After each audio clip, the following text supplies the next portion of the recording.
Assalamualaikum warahmatullahi wabarakatuh.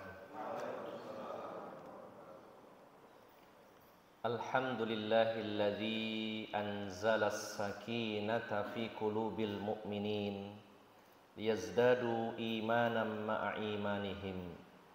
Wa ashhadu an la ilaha illallah wahdahu la syarika lah.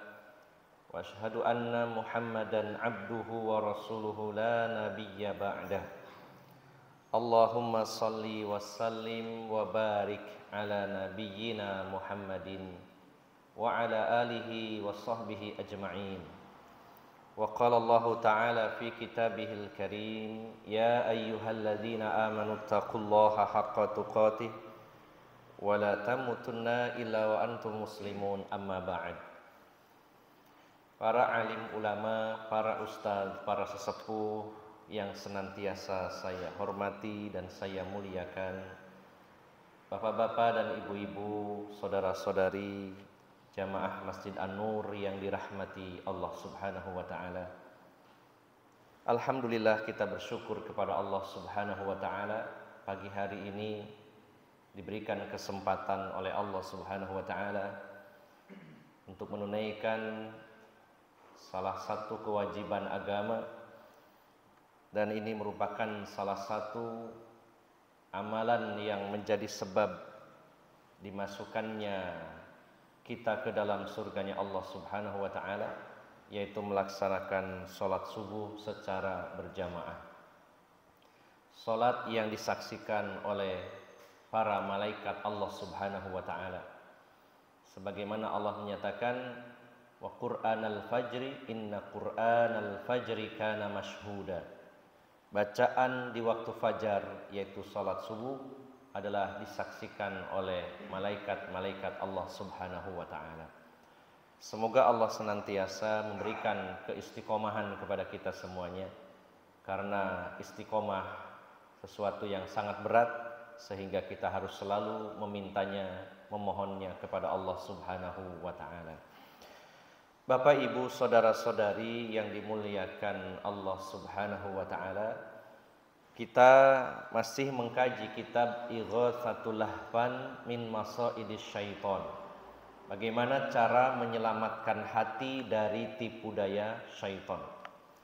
Pada pagi hari ini, sebelum melanjutkan bab baru dalam kitab ini, saya ingin menyimpulkan dari bab sebelumnya, supaya kita bisa mengambil poin-poin inti yang bisa kita pahami, yang bisa kita cerna, kemudian menjadi amalan yang bisa kita lakukan setiap harinya. Bapak, ibu, saudara-saudari yang dimuliakan Allah Subhanahu wa taala, bab yang kemarin beberapa pertemuan kita bahas berkaitan dengan masalah cinta sejati. Poin pertama, bahwa yang mendasari makhluk di alam semesta ini untuk melakukan sesuatu adalah adanya dua perkara. Yang pertama al-hub, yaitu cinta, dan yang kedua adalah al-iradah, adanya keinginan. Seseorang melakukan sesuatu, maka dasarnya adalah adanya keinginan atau adanya cinta, atau bisa kedua-duanya. Bahkan ketika seseorang tidak menginginkan melakukan sesuatu, namun karena cinta dia akan melakukannya. Sejatinya dia tidak suka, dia tidak mau dan tidak ingin, tapi karena ada dasar cinta, apalagi cinta yang besar, maka dia akan mau melakukan sesuatu. Ini yang perlu kita pahami, karena disinilah syaitan mengendus bahwa seseorang akan melakukan apapun demi cinta. Cinta adalah energi, kekuatan yang sangat besar, sehingga ketika syaitan mengetahuinya, dia akan memanfaatkan cinta yang ada dalam diri hamba, cinta yang ada dalam diri Bani Adam, untuk mendorongnya melakukan maksiat, pengingkaran kepada Allah Subhanahu wa taala. Kemudian yang kedua, Bapak Ibu jamaah sekalian yang dimuliakan Allah Subhanahu wa taala, Allah membekali kita akal. Kita memiliki hati. kemudian diberikan bimbingan melalui Al-Quran dan Sunnah Nabi Shallallahu Alaihi Wasallam, di mana salah satu peran dari akal, kemudian juga adanya hati dan dibimbing adanya wahyu. Di antaranya perannya adalah agar kita bisa membuat urutan atau ranking dalam masalah cinta. Manakah yang harus paling kita cintai melebihi yang lainnya? Mana yang ditempatkan pada urutan pertama dalam cinta, kemudian urutan kedua, ketiga, dan seterusnya. Hati dan akal yang dipandu dengan adanya dalil inilah yang mampu menjadikan kita bisa memilah dan memilih, menempatkan kepada siapa cinta ini kita berikan yang terbesar. Ketika seseorang ini dipandu dengan wahyu Allah Subhanahu wa taala, adanya Al-Qur'an, adanya sunnah Nabi sallallahu alaihi wasallam, maka dia akan bisa memilih di antara cinta itu mana yang harus dia prioritaskan. Karena secara fitrah manusia ketika mencintai sesuatu, lalu ada sesuatu lain yang lebih dia cintai, maka dia akan lebih fokus kepada yang lebih dia cintai. Kalau ada 10 yang dia cintai, maka manusia akan memfokuskan diri, memberikan banyak pengorbanan, perhatian dan lain-lainnya kepada yang paling dia cintai di antara 10. Disinilah pentingnya kita harus memahami mana yang harus kita dahulukan, mana yang tidak. Maka Bapak Ibu jamaah sekalian, berikutnya yang perlu kita pahami bersama bahwa cinta dibagi menjadi 4. Yang pertama, mahabbatullah, cinta kepada Allah Subhanahu wa taala. Yang kedua, al-hubbu ma'allah, mencintai bersama cintanya kepada Allah, artinya membuat tandingan bagi Allah Subhanahu wa taala. Yang ketiga, mencintai karena Allah dan membenci karena Allah. Dan yang keempat adalah cinta yang sifatnya tabiat, seperti cinta kepada orang tua, kepada anak, kepada istri, kepada suami, kepada kerabat, kepada teman dan lain-lainnya. Maka disinilah kita harus bisa membuat skala prioritas. Mana yang harus kita dahulukan? Tentunya cinta yang tertinggi yang harus kita berikan adalah mahabbatullah, cinta kepada Allah Subhanahu wa taala. Dan cinta yang terlarang adalah al-hubbu ma'allah, mencintai kepada selain Allah Subhanahu wa taala dalam masalah ketaatan, cinta yang membawa ketundukan, ketaatan. Ini adalah perbuatan syirik. Kemudian kita pun mencintai sesuatu dasarnya karena Allah, dan kita pun membenci sesuatu karena Allah Subhanahu wa taala. Sehingga ini akan mewarnai kehidupan kita, akan mewarnai tingkah laku dan sikap kita dalam keseharian. Seseorang yang benar-benar melakukan sesuatu karena Allah, meninggalkan sesuatu karena Allah, maka apa yang dia lakukan selalu untuk Allah. Ketika Allah memang memerintahkan dia harus berbuat baik, bukan karena orang, tapi karena Allah. Ketika Allah memerintahkan kamu harus menjauh dari seseorang, kamu harus berpisah dari dia, karena Allah juga, maka ini kebaikan. Ketika seseorang itu bisa menjadikan dirinya orang yang ikhlas, dan ketika dia mencintai hanya karena Allah, membenci pun karena Allah, maka yang dia lakukan semuanya karena Allah, bukan karena manusia. Seandainya ada seseorang yang membenci kita, misalkan ada tetangga kita yang tidak menyapa kita, lalu kita introspeksi diri, apakah yang telah saya lakukan, barangkali saya punya salah, atau ditanyakan kepadanya salah saya apa sampai Anda itu diam. Dan ketika dia tidak menjawab juga, tidak nyopo berhari-hari, bahkan berminggu-minggu, pelengos tidak menyapa, lalu yang kita pikirkan bagaimana sikap saya. Maka ketika kita memahaminya bahwa saya harus tetap menyapanya, saya tetap harus berbuat baiknya, bukan karena dia, tapi karena Allah Subhanahu wa taala. Sehingga kalau orang tidak ikhlas pasti berat. Ngapain saya menyapa, dia saja nggak mau nyapa saya. Tapi kita ingat bahwa saya melakukan ini karena cinta kepada Allah Subhanahu wa taala. Saya melakukannya karena Allah Subhanahu wa taala.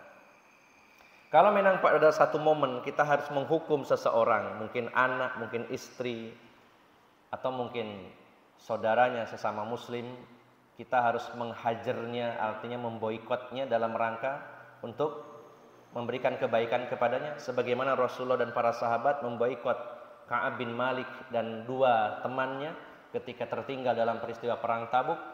Selama 50 hari 50 malam Rasulullah sallallahu alaihi wasallam dan para sahabat tidak menyapanya, tidak mengucapkan salam kepadanya. Ketika Ka'ab bin Malik mengucapkan salam tidak dijawab. Bahkan 10 hari terakhir dari hari ke-41 sampai hari ke-50 Rasulullah memerintahkan agar para istri dari 3 sahabat itu untuk berpisah, pisah ranjang.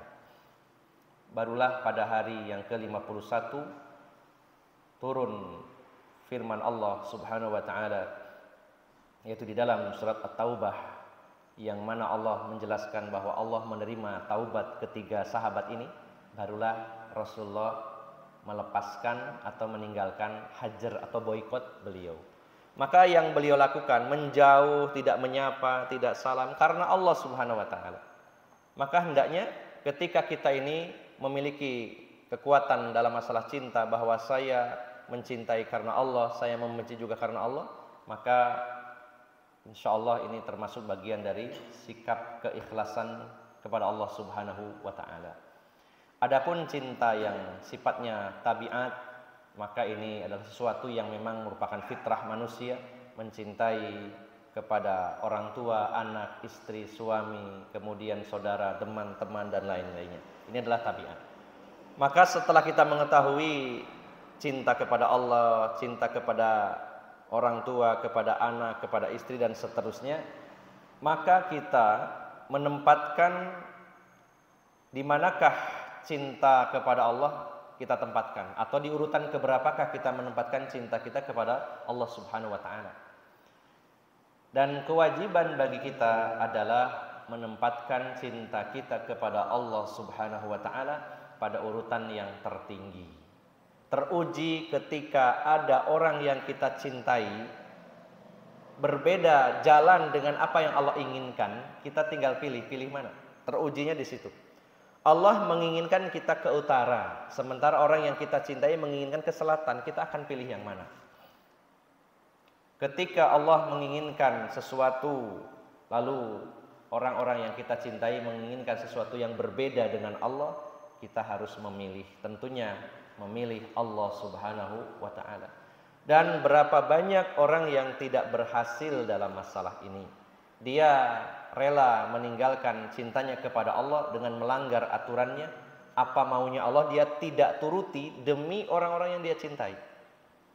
Maka Bapak Ibu jamaah sekalian yang dimuliakan Allah Subhanahu wa ta'ala, akal kita yang sehat dengan adanya hati dipandu dengan dalil-dalil, dengan wahyu, maka hendaknya kita bisa membuatkan ranking dari cinta kita semuanya. Mana yang tertinggi dan mana yang level di bawahnya. Dan kita tempatkan cinta kita kepada Allah Subhanahu wa ta'ala pada level yang tertinggi. Kemudian poin ketiga. Kalau setelah kita mencintai Allah, tentunya kita ingin dicintai oleh Allah Subhanahu wa ta'ala. Dan masalahnya adalah kita tidak tahu apakah Allah cinta kepada kita atau tidak. Kita tidak bisa bertemu dengan Allah pada saat di dunia ini dan bertanya, ya Allah, apakah engkau mencintaiku? Tidak bisa. Kepada siapa? Atau kita pun juga tidak punya akses untuk menanyakannya kepada malaikat Jibril, malaikat yang terdekat dengan Allah Subhanahu wa ta'ala. Wahai Jibril, tolong tanyakan deh, apakah Allah itu cinta sama saya atau tidak? Kan kita juga tidak bisa. Ya. Padahal ketika Allah Subhanahu wa ta'ala mencintai seseorang, di dalam hadis Nabi SAW, ketika Allah mencintai si fulan, maka Allah akan memanggil yang pertama kali malaikat Jibril. Wahai Jibril, aku ya Jibril, ya inni uhibbu fulanan fa ahbibhu. Wahai fulan, wahai Jibril, saya mencintai si fulan, maka cintailah olehmu si fulan ini. Maka malaikat Jibril mencintai si fulan tersebut. Fanada al-malaikah, lalu malaikat Jibril memanggil para malaikat Allah Subhanahu wa ta'ala. Dan malaikat Jibril mengatakan, wahai para malaikat, sesungguhnya Allah mencintai si fulan dan saya pun mencintainya, maka cintailah oleh kalian. Maka dicintai oleh para malaikat Allah Subhanahu wa taala. Ketika Allah mencintai seseorang, malaikat Jibril mencintainya, malaikat-malaikat mencintainya, Allah Subhanahu wa taala akan menanamkan rasa cinta kepada mayoritas manusia kepada orang ini. Nah, maka dalil menjelaskan seperti itu, tapi kita tidak tahu pasti apakah Allah itu cinta saya atau tidak ya. Maka untuk menjawab pertanyaan ini, kita bisa mencari informasinya dalam Al-Quran, di dalam hadis Nabi Sallallahu Alaihi Wasallam. Ya. Karena ketika kita ingin mendengar perkataan Allah Subhanahu Wa Taala, kita baca Quran. Kita ingin berbicara, ingin curhat kepada Allah, kita lakukan sholat. Tapi kalau ingin mendengar pembicaraan Allah kepada kita baca Al-Quran. Kita cari informasi tentang kriteria orang yang Allah cintai itu siapa. Kalau kita tidak tahu Allah itu cinta saya atau tidak, maka kita harus mencari tahu kriteria orang-orang yang Allah cintai itu siapa saja. Lalu kita jadikan diri kita bagian dari mereka. Setelah itu kita yakin bahwa Allah cinta kepada kita. Nah, di dalam Al-Quran banyak sekali ayat yang berbunyi innallaha yuhibbu. Nah, di belakangnya ada apa? Di antaranya Allah Subhanahu wa taala berfirman di dalam surat Al-Baqarah ayat 195. Allah menyatakan wa ahsinu innallaha yuhibbul muhsinin. Berbuat baiklah kalian karena Allah mencintai orang-orang yang berbuat baik. Berarti kalau kita ingin dicintai oleh Allah, jadikan diri kita orang yang banyak berbuat baik, berbuat yang sesuai dengan Al-Quran dan Sunnah Nabi Sallallahu Alaihi Wasallam. Ini yang pertama. Contoh lainnya, diantaranya Allah mencintai orang-orang yang bertaubat. Kalau tadi al-muhsinun, kali ini at-tawabun. Allah menyatakan di dalam surat Al-Baqarah ayat 222, innallaha yuhibbut tawabin. Sesungguhnya Allah Subhanahu wa taala mencintai orang-orang yang bertaubat kepadanya. Berarti kalau kita ingin dicintai Allah, sering-seringlah bertaubat kepada Allah Subhanahu wa taala. Sebagaimana Rasulullah Muhammad sallallahu alaihi wasallam beliau mengatakan, fa inni la astaghfirullah fil yaum aktsar min 70 marrah. Sesungguhnya saya sehari semalam lebih dari 70 kali beristighfar, bertaubat kepada Allah Subhanahu wa taala. Dalam hadis yang lain, saya beristighfar kepada Allah sehari semalam itu 100 kali. Maka Allah akan mencintai orang-orang yang banyak taubat kepadanya. Wa yuhibbul mutatahhirin. Yang ketiga, Allah mencintai orang-orang yang senang dengan kesucian, senang dengan kebersihan. Berarti kalau kita ingin dicintai oleh Allah, jadilah pribadi yang senang bersuci dan senang dengan kebersihan. Ya. Jangan sampai kita berharap Allah mencintai kita, tapi kita jadi orang yang kemproh, gitu ya. Suka bersih-bersih, ya. Asal jangan membersihkan dompet orang lain, gitu ya. Bersih-bersih di badannya, di lingkungannya, di rumahnya, apapun, maka Allah mencintainya. Kemudian berikutnya, kalau kita ingin dicintai oleh Allah Subhanahu wa taala, Allah menyatakannya di dalam surat Ali Imran 76. Allah menyatakan fa innallaha yuhibbul muttaqin. Sesungguhnya Allah mencintai orang-orang yang bertakwa. Dan juga ada ayat yang lain, innallaha yuhibbul mutawakkilin. Sesungguhnya Allah mencintai orang yang bertawakal kepadanya.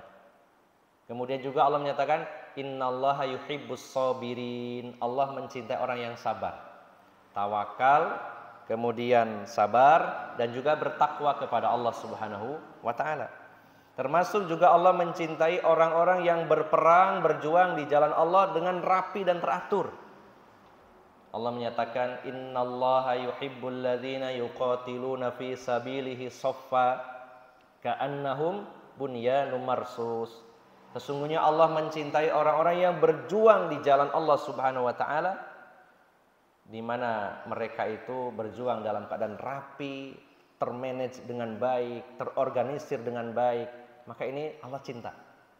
Nah, disinilah pentingnya sebenarnya organisasi ataupun komunitas atau apa saja yang mengikat, tujuannya adalah untuk merapikan, ya, bukan untuk menjadikannya sebagai pecahan dari agama ini, tapi sebagai bentuk untuk merapikan, untuk supaya koordinasi dengan baik, terkomando dengan baik, bisa bersinergi antara yang satu dengan yang lainnya sehingga lebih rapih. Maka kita berjuang ketika lebih rapih, Allah mencintai kita. Maka Bapak Ibu jamaah sekalian yang dimuliakan Allah Subhanahu wa taala, setelah kita mencintai Allah Subhanahu wa taala, maka mari kita jadikan diri kita orang-orang yang dicintai oleh Allah Subhanahu wa taala. Sehingga di poin berikutnya beliau, Imam Ibnu Qayyim mengatakan, kalau kita sudah dicintai oleh Allah Subhanahu wa taala, kita yakin saya dicintai oleh Allah Subhanahu wa taala karena saya sudah beriman, saya sudah mengikuti sunnah Nabi SAW, saya sudah taat kepada Allah, saya berusaha sabar, tawakal, bertakwa, bersihan, bertaubat dan lain-lainnya. Maka kita berbaik sangka kepada Allah bahwa Allah mencintai kita. Kalau Allah sudah mencintai kita, maka apa yang menimpa diri kita, apa yang kita rasakan, apa yang kita alami, semuanya kebaikan karena Allah cinta kepada kita. Bukankah apa yang menimpa diri kita semuanya atas keinginan Allah? Kalau Allah mencintai kita, maka apa yang terjadi dalam diri kita semuanya baik. Di sini Pak, yang poin intinya dalam kitab ini, dalam bab tentang cinta, bahwa beliau mengatakan satu poin yang saya ingat, beliau mengatakan arhamun nasi bika, orang yang paling menyayangi kamu, orang yang paling mencintai kamu adalah man syaqqa 'alaika bimaslahatika, limaslahatika. Orang yang paling mencintai kamu, orang yang paling menyayangi kamu adalah orang yang menimpakan kesusahan kepada kamu demi kemaslahatanmu. Kalau ada orang yang sudah levelnya itu memikirkan masa depan kita demi kebaikan kita dalam jangka waktu yang panjang, sehingga pada saat ini harus menyusahkan kita demi kebaikan di kemudian hari, berarti cintanya sangat dalam. Orang tua ketika cintanya, pasti cinta orang tua kepada anak, tapi kalau cintanya sedikit, dia akan memanjakan anaknya, apa-apa diberikan. Maka seolah-olah dia orang tua yang penyayang, tapi sebenarnya dia tidak memikirkan masa depan anaknya, bagaimana anak ini supaya mandiri. Maka kalau ada orang tua itu menekan anaknya, namun dasarnya cinta, itu adalah orang tua yang sangat care, sangat dalam cintanya. Seperti yang pernah jelaskan di beberapa pertemuan, orang tua demi kebaikan anaknya dunia akhirat, dia harus memisahkan anaknya dengan dirinya di pondok. Harus ke pondok 3 tahun, 6 tahun, jauh dari orang tuanya, jauh dari fasilitas di rumah yang lebih mumpuni dari semua sisinya, makanannya, tempat tidurnya, semuanya. Bahkan di pondok tidak bisa bebas main HP, di rumah bisa bebas. Semua itu menyusahkan si anak, berat. Tapi inilah bukti orang tua ini sangat sayang dengan sayang yang sangat mendalam demi masa depan si anak di dunia dan di akhirat. Justru kalau orang tua ini babahno sembarang sakarepe sampean, saya sayang sampai sampean wis tak turuti semuanya, itu namanya menjerumuskan anak. Kalau ada orang tua sampai menyuruh anaknya, kamu harus bekerja, bapak ini punya toko, kamu harus jagain. Bukan karena orang tua jahat, tapi karena sayang. Karena ingin mendidik anaknya nantinya supaya saya meninggal, kamu tidak bergantung kepada saya, tapi punya kemandirian. Ini menunjukkan orang tua ini berarti sayang. Karena banyak kejadian Bapak Ibu jamaah sekalian, seorang teman wanita itu sangat dimanja oleh ayahnya. Kemudian ketika menikah, mungkin karena terbiasa banyak duit, suaminya ngasih belanja tidak sebanyak yang diberikan bapaknya. Maka ketika sudah menikah pun masih kurang, mintanya sama bapaknya, dikasih terus begitu. Sampai akhirnya si bapak ini meninggal dunia dan dia merasa kehilangan yang luar biasa. Goncang sekali hidupnya. Memang orang tuanya sayang, tapi kalau sayangnya semakin dalam, dia akan menekan anak ini, akan mendidiknya, menggemblengnya, membuatnya susah tapi demi kebaikannya. Maka dengan kesadaran ini, ketika Allah Subhanahu wa taala berikan kesulitan kepada kita, berikan kesusahan, musibah-musibah, berarti Allah itu sangat dalam cintanya kepada kita. Ada maslahat-maslahat besar yang Allah inginkan kepada kita.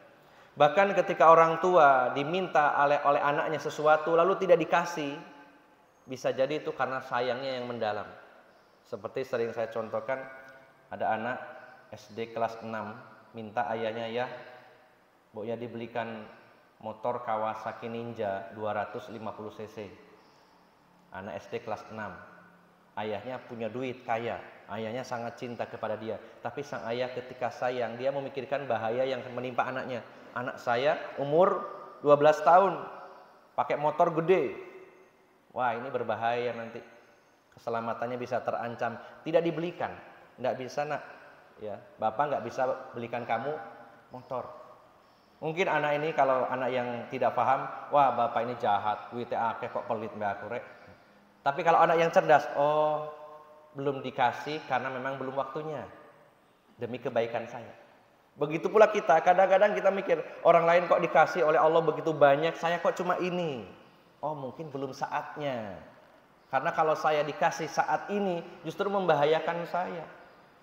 Kenapa saya ini dari dulu kok gak bisa kaya? Mungkin Allah subhanahu wa ta'ala sayang dengan kita. Kalau kita diberi kaya, kita jadi sombong.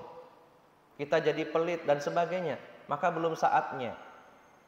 Maka dasar ini sangat penting Bapak Ibu jamaah sekalian. Kalau kita memahami bahwa semua apa yang dilakukan oleh kita dasarnya adalah keinginan dan cinta, lalu kita ranking cinta itu dan kita prioritaskan cinta kita kepada Allah, kemudian jadikan diri kita orang-orang yang dicintai oleh Allah, sehingga apapun yang menimpa kita itu adalah bukti cinta Allah subhanahu wa ta'ala kepada kita.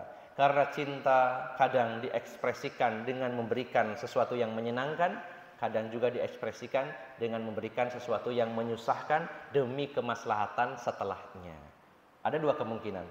Allah cinta kepada orang-orang beriman, ada kalanya diberikan apa yang dimintanya, atau sebaliknya justru Allah memberikan sesuatu yang menyusahkannya demi maslahat yang lebih besar untuk hamba tersebut. Ini hendaknya menjadi motif dalam kehidupan kita, sehingga apapun yang terjadi, apapun yang menimpa kita pada saat ini, kalau kita sebagai orang beriman, pasti Allah mencintai kita dan Allah memberikan yang terbaik, dan Allah selalu punya rencana-rencana yang menakjubkan untuk kita semuanya. Demikian kesimpulan dari bab sebelumnya, dan insya Allah pada pertemuan berikutnya bila masih ada umur, kita memasuki bab tentang tipu daya syaitan secara umum, yaitu bagaimana syaitan telah menipu dirinya sendiri, kemudian menipu Nabi Adam, menipu putranya Nabi Adam, dan generasi-generasi awal sampai munculnya berbagai macam agama. Ada penyembah matahari, penyembah air, penyembah sapi, dan lain-lainnya. Kemudian juga bagaimana syaitan telah menjebak Bani Adam sehingga muncul agama Yahudi, Nasrani, dan lain-lainnya. Ini pada bab berikutnya insya Allah akan kita bahas, dan itu ada pada bab-bab akhir dari kitab ini. Demikian Bapak Ibu jamaah sekalian yang dimuliakan Allah subhanahu wa ta'ala. Semoga kita senantiasa diberi anugerah untuk mencintai Allah subhanahu wa ta'ala dan dicintai oleh Allah subhanahu wa ta'ala. Dari awal hingga akhir saya mohon maaf yang sebesar-besarnya. Aqulu qawli hadza wa astaghfirullah li wa lakum wa akhiru da'wana anil hamdulillahi rabbil alamin. Wassalamu alaikum warahmatullahi wabarakatuh.